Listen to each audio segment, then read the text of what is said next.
In today's video, I'm going to be talking about the best investment to go and make over this weekend, which is going to be live cards. But before we do get underway with today's video, if you guys are interested, I do offer a daily subscriber trading service over on Twitch. And good news, as of the 1st of January, we'll also be bringing this to Discord, meaning you guys will be able to get more up to date and more notifications when a brand new investment is live. And you can get all this for free with Amazon Prime. All you gotta do is click on the top link in the description and subscribe over on Twitch. It's £5, €5, or free with Amazon Prime. And in there you get yourself daily investment guides and daily trading guides. So let's go and talk a little bit about the investment that we are going to be making this weekend, and that is going to be in the Pro Live cards. Now, we made a video a few days ago about investing in the Pro Live cards, but the trend so far hasn't fully followed through. It has for some players, it hasn't for others so far, but in my opinion it leaves a big old gap, or a big old room to go and make an investment. So basically the idea on the investment that we, on the video that we made a few days ago, which for some players has followed through, is that the Pro Live cards, which can go and get upgraded in a week or 2 or 3 weeks, normally start rising as of the 26th of December. We kind of saw this happen with the more expensive cards. I think if we go and grab the likes of Ake, there you go. We can see on the 25th, he kept on rising and rising and rising, and seems to be rising every day. We can also see this happen on the Cal Dogu. We can see as of the 25th, him rising and rising and rising. But we haven't quite seen this happen on every Pro Live card. And because we haven't seen this happen on every Pro Live card, it gives us a little bit of a room to invest in these cards.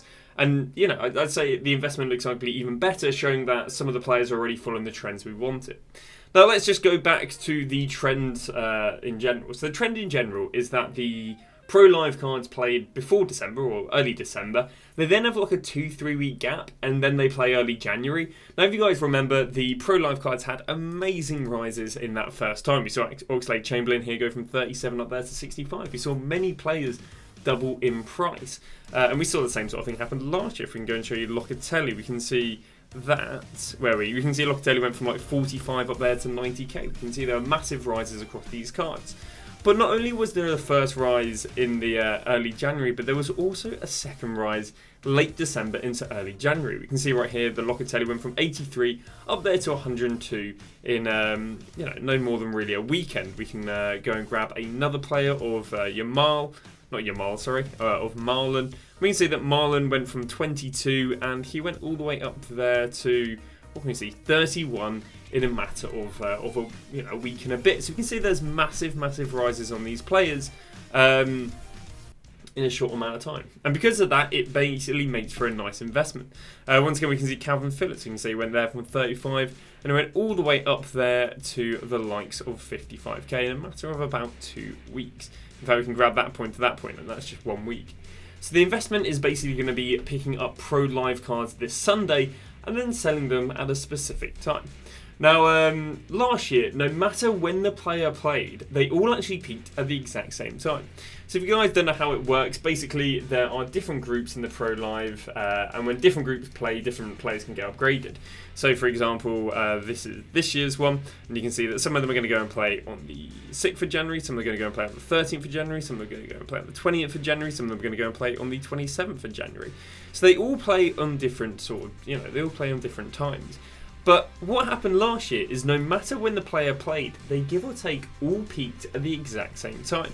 So we can see that if we go and grab Marlon, now he did go and, He did go and play, I believe it was this Monday. I think it was that Monday is when he played. I don't think he's the best example. I think Fabinho is probably a little bit of a better example. So Fabinho went and played down the line here, right? He played on like the 17th of January. But he actually went and peaked up here on the Thursday, and this is the Thursday before any of them went and played. So for example, the first set of games last year would have been here on the 8th, but on the Thursday he went and peaked. Now again, he did go and play his games, by the looks of things, probably on the 17th, but he wasn't really any more on the 17th than he was on the 4th. We saw this happen with a lot of players. We can see once again, we can see on the Thursday before any of them played, he was 54k, but we didn't really go and see him rise anymore when he went and played later in January. So what can we take away from this? It was only really late January, which is when he rose. So what can we take away from this? But what we can take away is no matter when the player played, they kind of all seem to peak in terms of pre-hype on the Thursday before any of them played. Again, if we go and look at Marlon, once again, if we go and grab this right here. So he peaked on the Thursday before he played, but then obviously his player played really well, and then he did really well, like he rose. But yeah, you can basically see no matter kind of when the player played, they peaked on the Thursday before the game, which for us is going to be the equivalent of the up-and-coming Thursday. Now, I would say you probably got till Friday afternoon, because it seems like team players are normally a little bit more expensive Friday afternoon than they are on a Thursday. But yeah, so the overall trend is we're going to go and buy stuff this weekend. Now, you can go and buy stuff now if you want, but I would say with the upgrade, sort of with the Icon Hero Pack we're going to get on the Sunday, with the Evos we're probably going to go and get this weekend, I'd look at buying them Sunday evening. We normally see a bit of a drop on the market Sunday evening, so I think they'll be good. Now, what Pro Live cards do you want to buy? Now, there's basically two criteria, and we went through this in the last video. The first criteria are those players that had really, really good rises in their first set of games. This, in my opinion, shows really, really good pre-hype on the players.